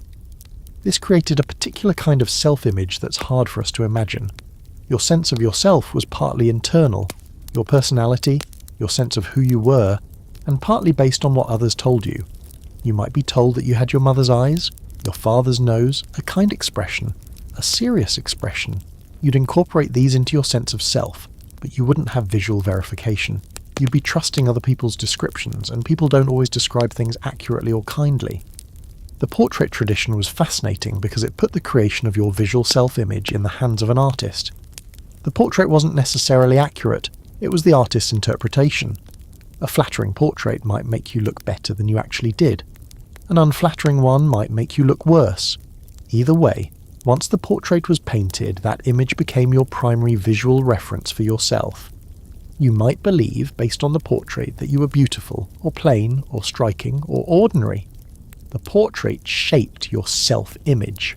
And this is interesting to think about in terms of authorship. Your self-image, the visual sense of yourself, wasn't something you created directly. It was something created by an artist or by the descriptions of others. You had limited control over how you were represented. If the artist was skillful and flattering, you'd have a positive visual self-image based on the portrait. If the portrait was unflattering, the opposite would be true. A fascinating historical detail. Some people commissioned multiple portraits in their lifetime, maybe to update their image as they aged, or to get a different artist's interpretation. By comparing the portraits, you could start to develop a sense of what different people saw in your appearance. But this is a very expensive and time-consuming way to develop self-knowledge. Most people had at most one portrait or none. There's also the literary dimension. Novels and stories often include physical descriptions of characters. People reading these descriptions would understand what characters looked like. In some cases, a person might compare themselves to literary characters, might use fictional descriptions as a reference point for understanding their own appearance. This is a very indirect way of developing self-image, but it happened. Descriptions in letters and diaries give us some insight into how people actually described each other's appearances. The descriptions are often quite vague and impressionistic. Someone might be described as handsome or plain or striking, but without specific details. This suggests that people weren't very practiced at describing appearances because they didn't have visual references like photographs or mirrors to reference. The descriptions are more about overall impression than specific features. Historians still argue about whether a self-image shaped by descriptions and portraits was fundamentally different from a self-image shaped by mirrors. Some scholars suggest that it was, that without direct visual feedback, people had less accurate self-knowledge. Others argue that people adapted and developed accurate self-images through other means. The truth is probably that both are true. People developed self-images without mirrors, but those self-images were different in kind from mirror-based self-images. What's interesting is the moment when photography becomes available. Suddenly, you can have an objective visual record of yourself without commissioning an expensive portrait. The photograph is more accurate than the portrait because the photographer isn't interpreting, the camera is just recording, and the photograph is cheaper than the portrait, so more people can have them. This democratizes visual self-knowledge. But it's also jarring because photographs are often less flattering than portraits because they're less interpreted. The transition from portrait-based self-image to photograph-based self-image to mirror-based self-image is fascinating. Each technology changes the relationship between self-image and reality. With portraits, your image is created by an artist. With photographs, your image is created by a camera. With mirrors, your image is something you create yourself, through seeing yourself and adjusting yourself based on what you see. Each of these creates a different relationship with self-knowledge. You're drifting, and you're imagining a portrait hanging on a wall. It's been there for decades. You've looked at it many times. That painting is supposed to be you, but you've never been able to verify whether it's accurate. The person in the painting is how you think of yourself. But the connection between that image and your actual appearance is tenuous. Historians still argue whether mirror absence affected psychology. Some scholars argue that not having access to mirrors must have affected people's self-awareness and self-conception in profound ways. Others argue that we're imposing modern assumptions about the importance of mirrors onto people who simply had different ways of relating to themselves and their appearance. The truth is probably somewhere in the middle, but it's worth thinking through both sides. One school of thought suggests that mirror absence created less narcissism. If you can't see yourself, you're less likely to be preoccupied with your appearance, less likely to be vain. You're focused outward, on the world and other people, rather than inward on yourself. From this perspective, mirrorless cultures might have had healthier, more outward-focused psychologies. They weren't constantly examining themselves, obsessing over minor flaws, trying to perfect their appearance. They were just living. Another school of thought argues the opposite, that mirror absence must have created anxiety and insecurity. Not being able to see yourself means you're not in control of how you appear. You're relying on other people to tell you what you look like. This creates a fundamental uncertainty and vulnerability. Am I good looking? I don't know. What do I look like right now? I can't see. This uncertainty might breed anxiety and shame. You're more aware that others can see you while you can't see yourself, and that's a position of vulnerability. A third perspective suggests that the psychological effects varied depending on other factors. A woman who was told by multiple people that she was beautiful probably felt secure about her appearance, even without mirrors. A woman who was told she was plain might feel insecure. The absence of mirrors meant that you were entirely dependent on the descriptions of others, and your psychological experience depended heavily on what those others said about you. A quirky detail that supports the anxiety hypothesis. There's evidence that some people were desperate to see themselves once mirrors became available. The enthusiasm with which people embraced mirrors in the late 19th and early 20th centuries suggests that they'd been wanting to see themselves all along. If mirror absence had been psychologically neutral, why the rush to acquire mirrors? On the other hand, there's evidence that people adapted quite well to not having mirrors. Societies survived and functioned without mirrors for thousands of years. People developed self-knowledge through other means. They didn't seem to suffer from the absence of mirrors in the way that we might imagine we would suffer today. This suggests that the human psyche is quite adaptable, and that mirrors aren't strictly necessary for psychological health. Historians point out that we should be careful about assuming that the past was psychologically deficient in ways that we would define as deficient. Different people have different psychological needs. What seems like a deprivation to us might not have been a deprivation to people living in a different time with different expectations. The absence of mirrors didn't mean the absence of self-knowledge. It meant self-knowledge through different means. There's also the question of how much of modern psychology's focus on self-image is driven by the technology of mirrors and cameras. We have modern psychology, but much of it was developed after mirrors and photographs became common. It's possible that what we think of as natural psychological needs, the need to see yourself, to monitor your appearance, to develop a visual self-image are actually culturally produced, artifacts of living in a mirror-filled world. That said, there's good evidence from modern psychology that visual self-knowledge does affect people's mental health and well-being. People with depression often avoid mirrors. People with eating disorders develop unhealthy relationships with mirrors, but people also use mirrors for self-monitoring, for managing anxiety, for maintaining self-esteem. The mirror is a tool that can be used in healthy or unhealthy ways, but it's not neutral. It affects psychology. What we can probably conclude is that mirror absence must have affected psychology in some way, though we can't be entirely sure how. It probably created different patterns of self-awareness, different relationships with appearance, different ways of understanding and maintaining identity. Whether those differences were psychologically beneficial or harmful probably varied by individual and circumstance. Some people probably would have benefited from having mirrors, others might have been fine without them. The fascinating historical moment is the transition. What was the psychological experience of someone who lived for 40 years without mirrors and then got access to mirrors in middle age? What changed in their self-perception? We don't have extensive documentation, but the accounts we do have suggest that it could be profound.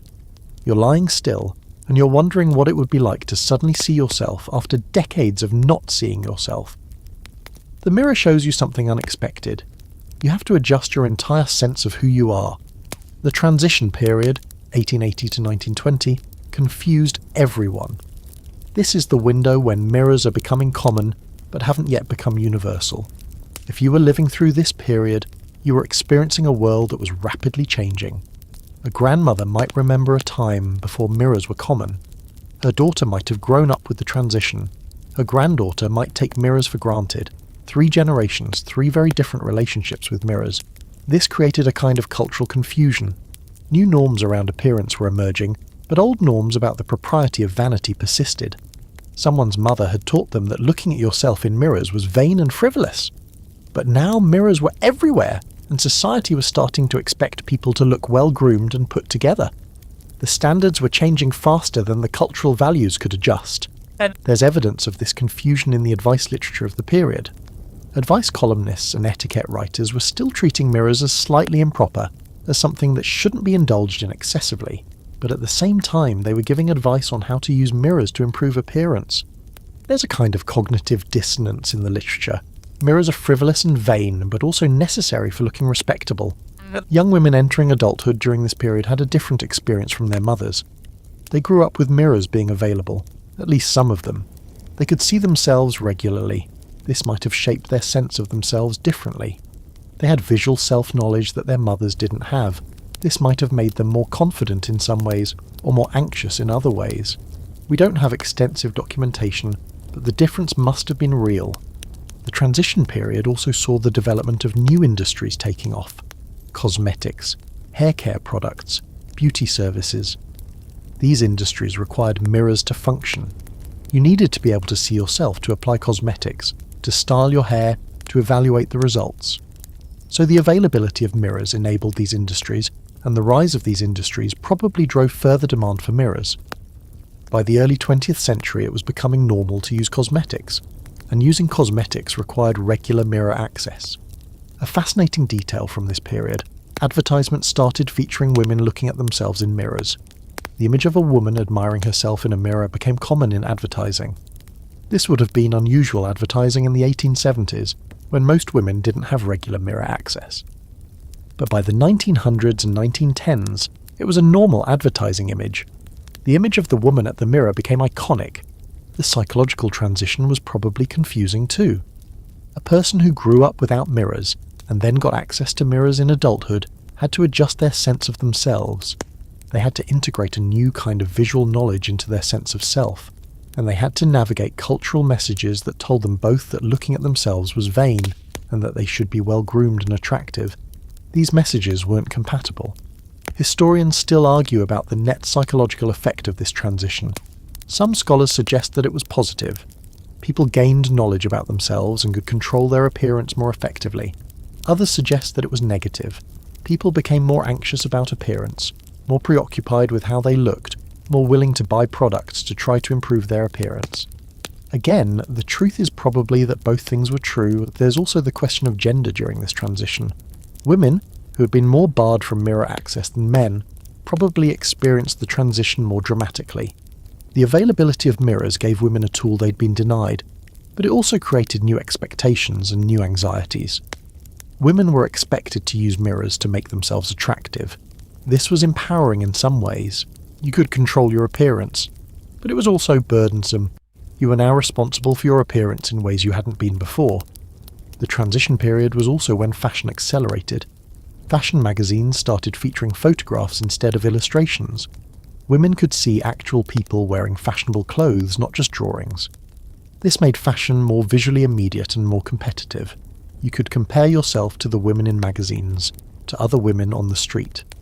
Fashion became more subject to rapid change because the visual standards were constantly being updated and communicated. By 1920, the transition was essentially complete. Mirrors were common enough that they were no longer remarkable. Young people growing up in 1920 had no memory of a world without mirrors. The psychological and cultural transformation that had happened in the previous 40 years was now the baseline. But the change had been real and it had been rapid. You're imagining the 1880s, 1890s, early 1900s. The world is changing around you. Mirrors are appearing. Your sense of yourself is being transformed. You're not sure how to feel about it. Your appearance became your responsibility. This is one of the most profound shifts that came with the availability of mirrors. Before, your appearance was something that happened to you. You wore what was available, groomed yourself as best you could without visual feedback, and your appearance was largely determined by circumstances. Your class, your access to goods, what people told you looked good. The responsibility for how you looked wasn't really yours.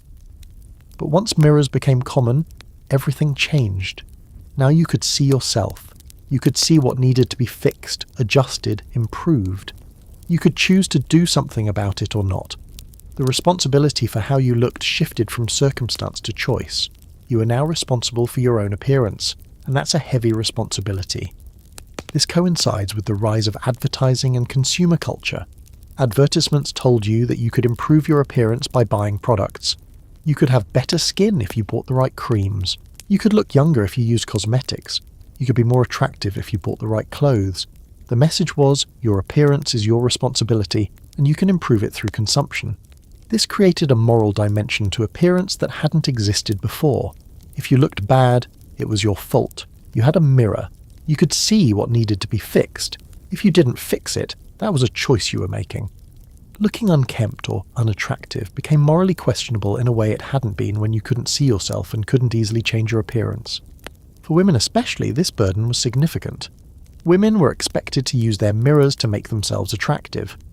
A well-groomed appearance became a moral obligation, not just a nice thing. A woman who didn't groom herself was failing at a responsibility. This is connected to the rise of beauty standards and the expectation that women would use cosmetics and styling to maintain a certain appearance. A quirky observation: the rise of the cosmetics industry is directly tied to the availability of mirrors. Before mirrors became common, cosmetics were actually less common than they became later. There was some use of cosmetics, but it was limited. Once mirrors became common, women could see the effects of cosmetics, could apply them precisely, could achieve the specific looks that were fashionable. The cosmetics industry exploded because the technology, mirrors, that would enable it had become available. The social and psychological effects of this shift are substantial. When appearance becomes your responsibility, you become more anxious about how you look. You're constantly aware that people can see you, and you're responsible for how you appear to them. This creates a kind of self-consciousness that didn't exist when you couldn't see yourself. You're constantly evaluating yourself, constantly aware that you should be maintaining your appearance. Historians still argue about whether this shift was progressive or regressive. On one hand, women gained agency over their appearance. You could control how you looked in ways you couldn't before. On the other hand, you are now subject to beauty standards in ways you hadn't been before. The standard for acceptable appearance became stricter, and failure to meet that standard was now your personal responsibility. There's also a class dimension to this shift. Working-class women might not have had the time or money to maintain the beauty standards that were being set. Middle-class women might have had more resources, but the expectation existed across class lines. Everyone was supposed to maintain their appearance. If you didn't, you were failing at your responsibility. The shift also affected men, though perhaps less intensely. Men were expected to be groomed and presentable, but the standards weren't as elaborate or as demanding as for women. A man could wear the same suit for years, and that was fine. A woman was expected to be more aware of fashion, of matching clothing, of maintaining her appearance. By the early 20th century, the idea that appearance is your personal responsibility had become firmly established. This is something we take for granted now, but it's actually a relatively recent cultural development. It's tied directly to the availability of mirrors. Before mirrors, your appearance wasn't really your personal responsibility in the same way. It is now, and that's a profound shift in how people understand themselves and their relationship with the world. You're thinking about the mirror and about all the little imperfections you can see when you look at yourself. You're aware of your responsibility to fix them, to maintain yourself, to present yourself well. This shift altered beauty standards forever. The beauty standards we have today, the way we think about attractive and unattractive, the products that exist to modify appearance, the industries built around beauty. All of this emerges in the late 19th and early 20th centuries, directly enabled by the availability of mirrors. Before mirrors became common, beauty standards existed, but they were different. Beauty was something that happened to you. You were born beautiful, or you weren't. It was fixed. There wasn't much you could do about it. The idea of actively working to improve your appearance through cosmetics or styling was less common. Beauty was destiny. But once mirrors became common, beauty became something you could work on.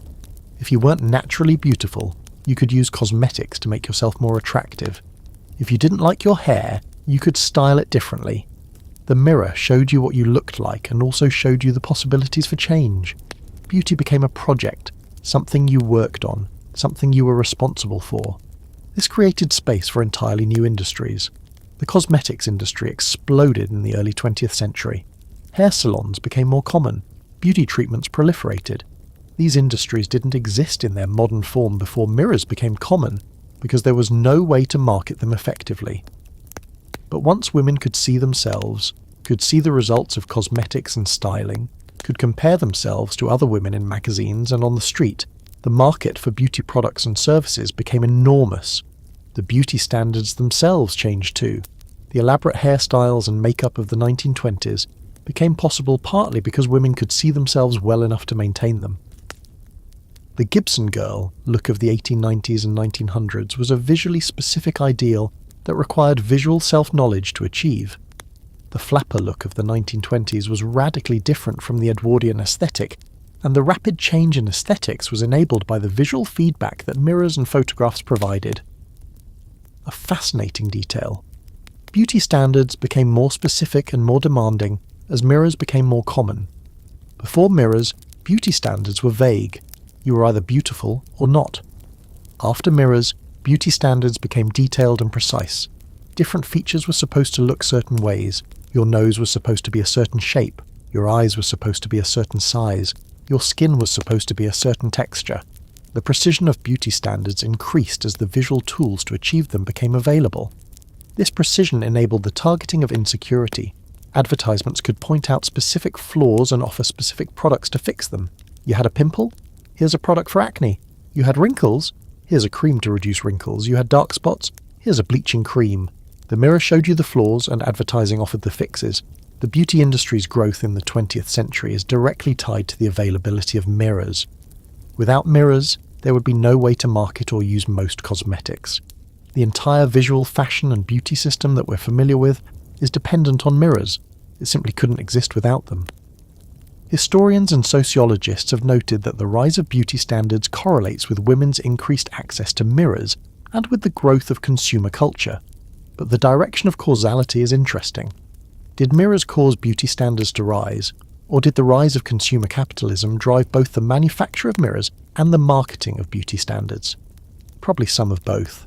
Mirrors enabled visual self-consciousness, but also created the market for beauty products. And corporations capitalized on that market by marketing increasingly specific and demanding beauty standards. The standards also became more universalizing.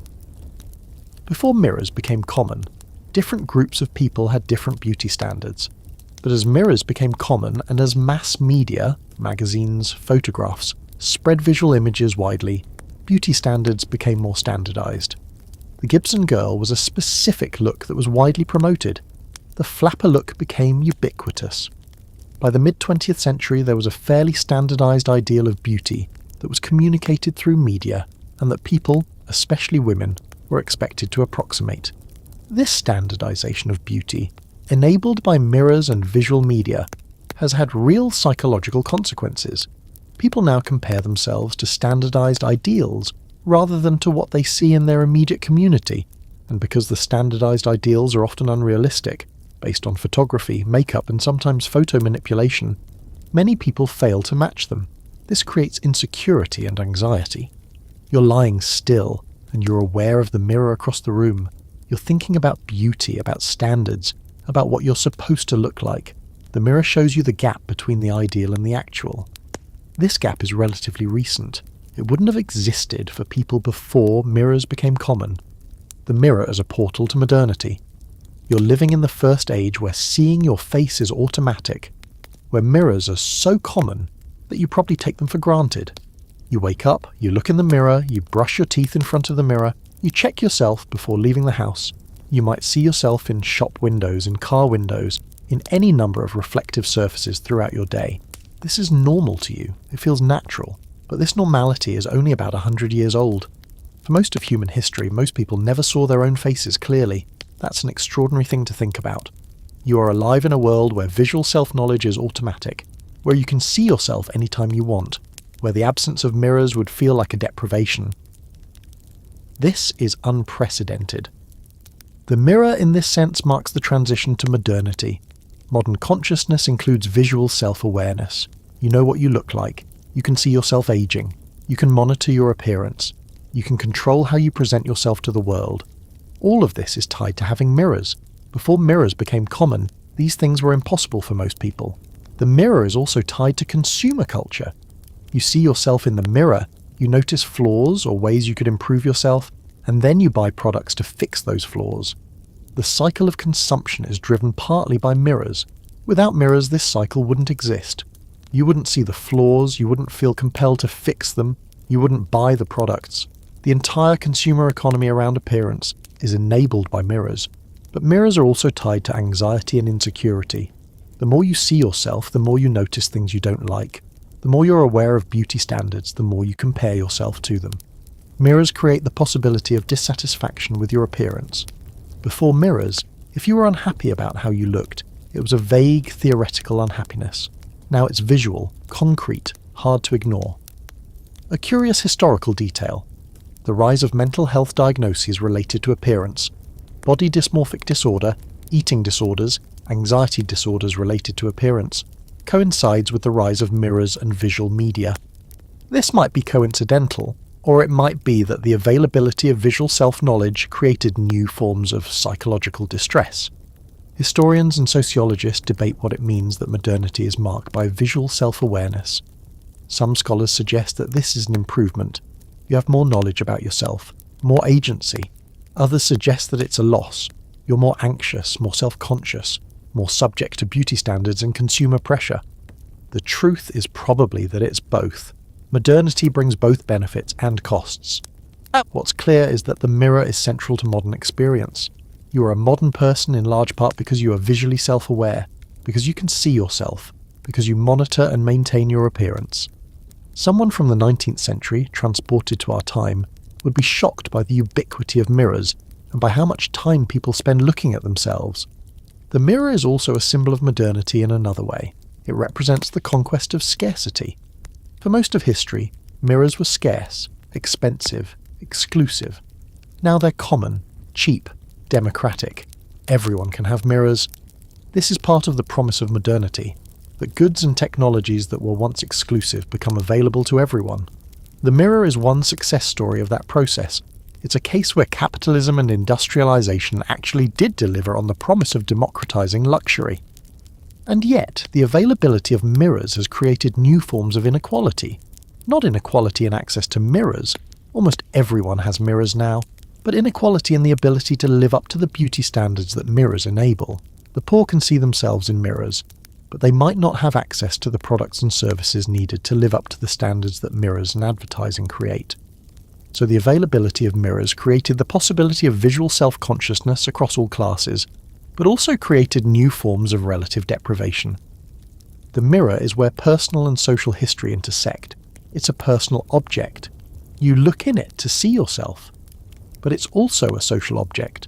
The standards you're comparing yourself to come from society, from advertising, from media, from the people around you. The mirror is where you internalize social messages about how you should look. It's where the social becomes personal, where external standards become internal anxieties. As you're drifting to sleep, you might think about what it would have been like to live without mirrors, to go through your entire life without knowing what you look like, to develop your sense of self without visual feedback. It's hard to imagine. It's so foreign to modern experience, but it was normal for most people for most of history, and it only changed in the last 150 years or so. The world without mirrors is closer than we think. Our grandparents' grandparents lived in it.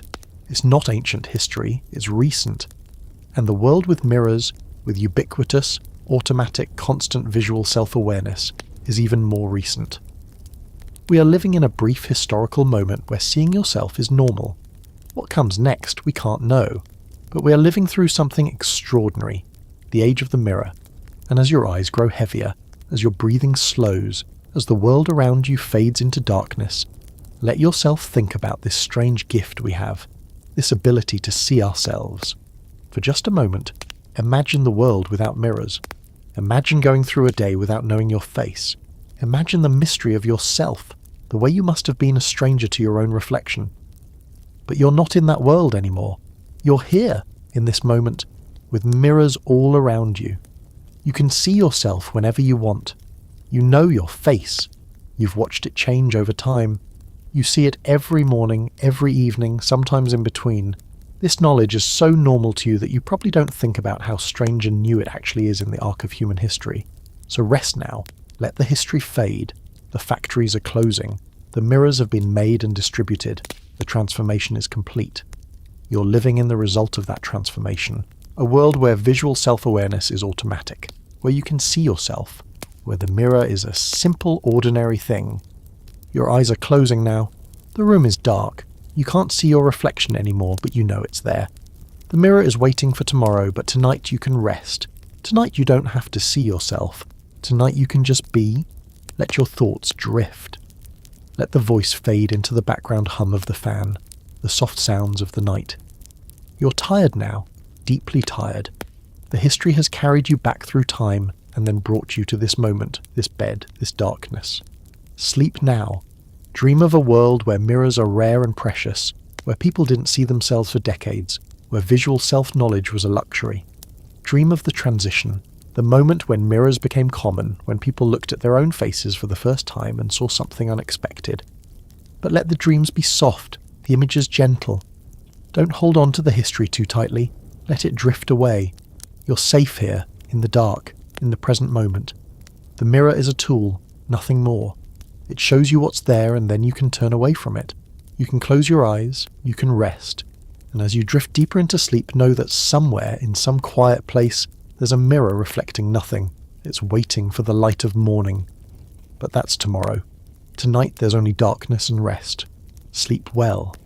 Tomorrow you'll see your face again, but tonight you can let go of that knowledge. Tonight you can simply be, without seeing, without knowing, without the constant visual awareness that fills your days. Let the darkness wrap around you like a blanket.